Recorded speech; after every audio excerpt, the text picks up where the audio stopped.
Squirrels! So hello, and welcome to another Legends of Runeterra video. We've got Irelia, as you can see. Just a quick note before we dive in. There's going to be two videos today. Obviously this one, which will solely focus on Irelia, and then also a Dex to try out for the new expansion that will be coming out a bit later. And in that one, I'll also cover if there's any patch notes, which should come out a bit later as well. But for now, let's dive into Irelia. Let's go straight in. Don't want to make this too loud. Let's go. I dance not to forget, but to remember. Irelia is a 3-mana 3/2. When I'm summoned or round start, if you have the attack token, create a flawless duet in hand. Okay, well, we'll have to find out what that is. And the level up is 12 allies have attack. So not an I've seen, which is interesting as well. But a 3-mana 3/2, the Z stat line with quick attack, can be a little weak, but it's not too weak, as we've sort of found out. But we'll have to see what a flawless played every beat in its place. Well, there it is. It is a 1-mana slow speed fleeting card, Blade Dance 2, which means that you will start an attack with these two blades. Step, strike, left foot strike, right foot strike, turn. Mind your form. Battle stances! Follow my lead! By my hand will Noxus rise. And by our blades will it fall.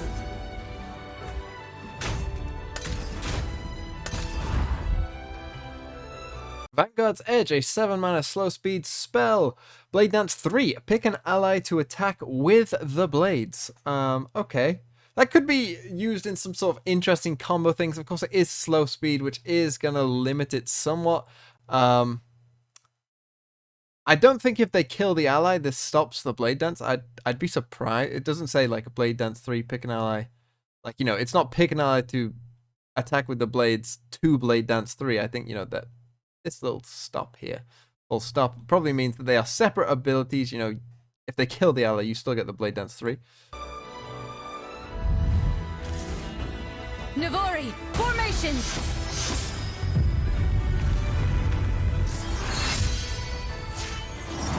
We dance to the drums of war, and all our hearts beat as one. Solid level up animation, and Irelia, it becomes a 3-mana 4/3, of course. And when I'm summoned around start, you have the attack token, create a flawless duet. When allies attack, create a Blade Surge in hand. Well, what is a Blade Surge? Show them no weakness.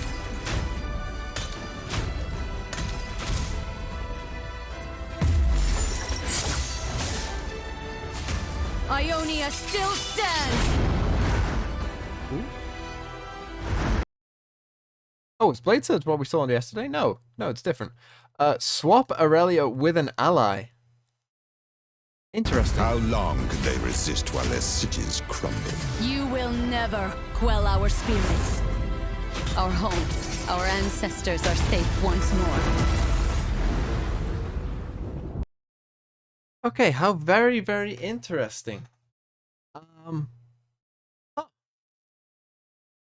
This one's interesting. We're going to go over to Mobalytics to just look at all the cards, but yeah, very intriguing. Okay, so it's been a couple minutes in my time, and they haven't tweeted out, nor has the Mobalytics cards been revealed on there, so I don't know what's going on.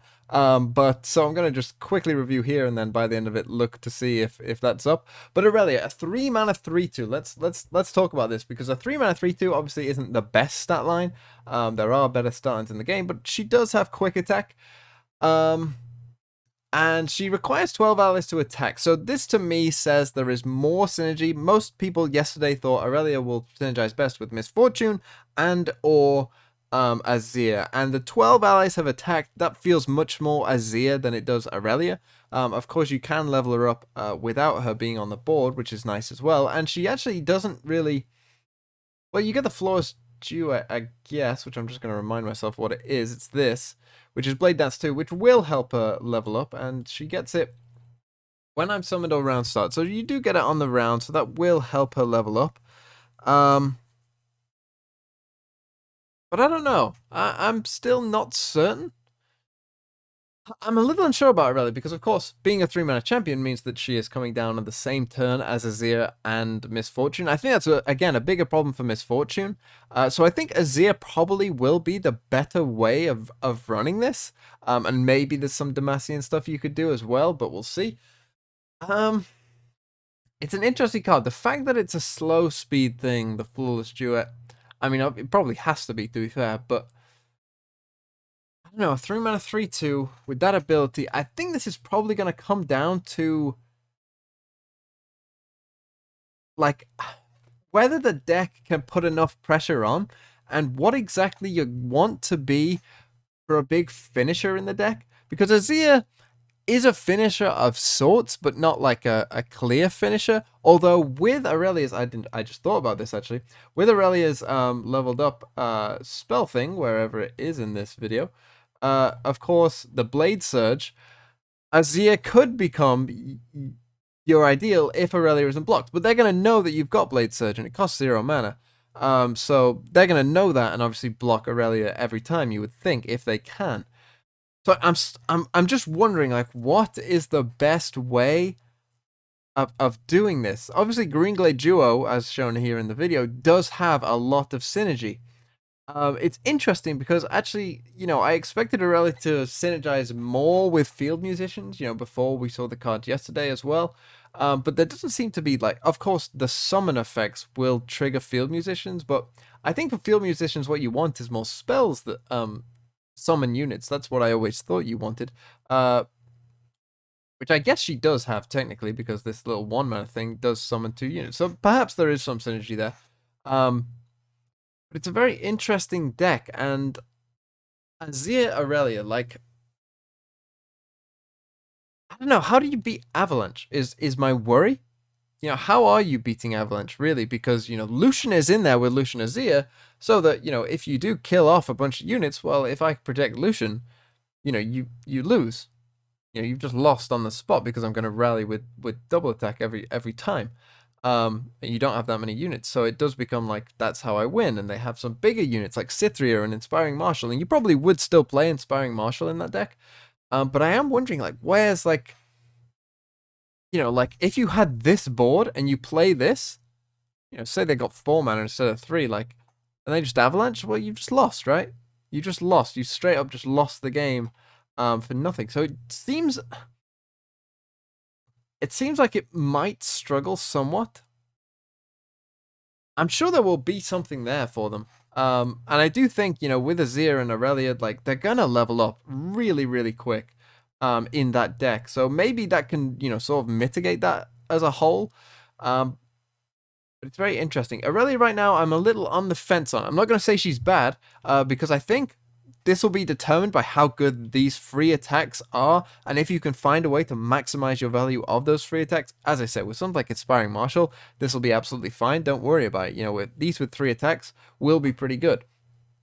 But I am just a bit worried that in reality, this will get chump blocked as well, and you're just going to end up in a situation where, you could be struggling. Now, there can be things that you can do. The card we saw yesterday with the 6 health is going to get very big very quick, and a sparring student could get really big really quick in that deck, and could be pretty threatening.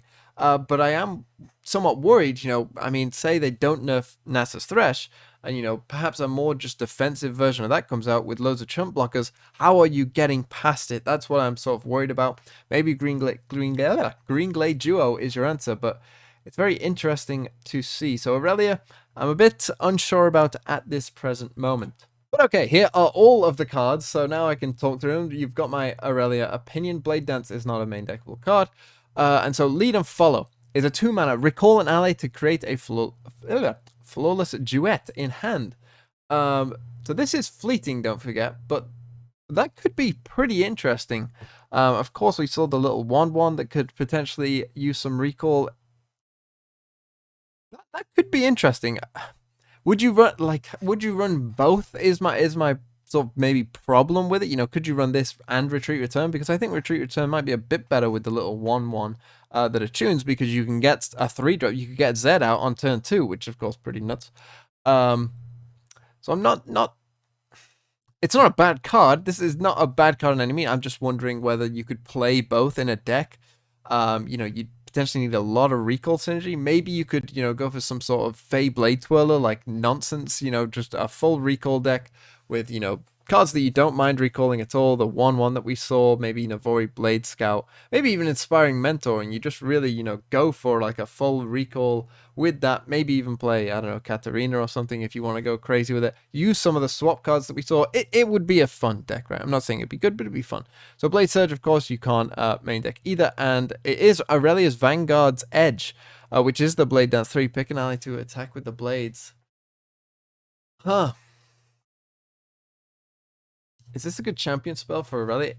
Normally I'd look at this and say it's not, but I can imagine situations where that actually is pretty good, because this is the kind of thing where, if you do have Irelia down on the board, you've got, say, an Inspiring Marshal on the board, right? And you need something to just help push through. This is the kind of card that will actually do it if you've got Inspiring Marshal down. So although it's a 7-mana slow speed spell, and I'd normally say that that's, completely useless as a champion spell, I actually think that this is one where I could see it. I can see something here. It does say if you have the attack token. Let's do it. So does that mean if you get the free attack, do you get another one? Maybe I'm misunderstanding this. It's possible. This is going to be really interesting. It's going to be super, super interesting to see how this all works and if that deck can work. 12 plus allies have attacked. Definitely doable in an Azir deck. That will happen probably by turn 5 at the normal. Turn 5 would be normal, I think, for that. So leveling up isn't going to be too big of an issue. But I do worry about, play Irelia on turn 3. I just worry about pushing damage through. That's my only problem. And maybe, if you can find a way to buff those blades up, maybe they will just do enough chip damage over time that it becomes, relentless, and your opponent can do little about it. But I do worry against certain decks, particularly like Hard Control. Sure, you could play Deny. I guess you are in Ionia, so there is some leeway there. But are you going to have the mana to play Deny, on those early turns? On turn 3, you want to be proactive, you want to be developing, you want to be, getting Irelia down and stuff like that. And I do worry. I worry about that quite a lot, because this costing 1 mana, I think, could be a concern in those early turns. It sounds like such a little difference, but I really do think that if this was 0 mana instead of 1, that Irelia would be a lot better, because you could almost guarantee survival on turn 3 if this was 0 mana, and still play this, of course. But it being 1 mana just might put you out of protection, and that could be a problem, but maybe not. Maybe we're undervaluing this. But Ionia as a whole obviously isn't the strongest region, so I'm gonna give my ratings to these cards now and leave you. So Irelia, overall, I would give Irelia, I think, this is when allies attack. I've just realized that she doesn't need to attack, so the blade dances count as well, or scouts can always swap with Irelia, which is pretty nice, actually. I just realized that. I thought she had to attack. But that is... So, Irelia.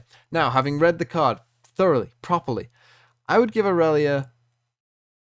I'm going to say she's mid-table, potentially slightly above. I'm going to put her alongside Zed, I think, as a champion, where some metas she'll be good, others not so much. If a certain deck finds the right cards and that Azir deck can find the right tools to push enough damage through, she'll be good, and you'll be like, oh yeah, Irelia is pretty good, in everyone's mind. That's where I think she is as a champion. She fits in a certain deck, and if that deck is good, you'll think she's good, and if that deck is bad, you'll think she's bad. But I don't actually think that would be the case. And we've seen that happen to champions many times, where people think a champion is bad, but then, they become meta later on, and everyone goes, oh, this champion's too good, and nothing changed about them. It happens quite often. Lead and follow, again, like a 6 out of 10. So similar sort of thing to Irelia, where, it's fine. Is it better than Retreat Return will be the question. Could you play a deck that wants to recall that many allies will be another question. And that I think will be the thing for this card. That will be the determinant of this card. And I don't think it's better than Retreat Return, but I could be wrong. Blade Surge isn't a card, and Vanguard's Edge is probably better than most 7 slow speed spells, so I'd give it like a 5. 5.5, I think. I actually think this has uses, which is unlike most 7 cost spells. The fact you get, as I say, if you got Inspiring Martial down, this is a big threat. This is a free attack that's giving you, what, 9, potentially, you know, with Inspiring Martial, that's potentially 16 damage coming down on the board. So, like, this can be a threat. You know, this could end the game in theory. You know, if you have the right buffs for those cards. So very interesting, but that is my reaction to all of these cards. I will see you later on with some decks, and I will get theory crafting with Irelia, and I'll probably be able to give you a better opinion of Irelia at that point as well. So thank you so much for watching, and have a really nice day.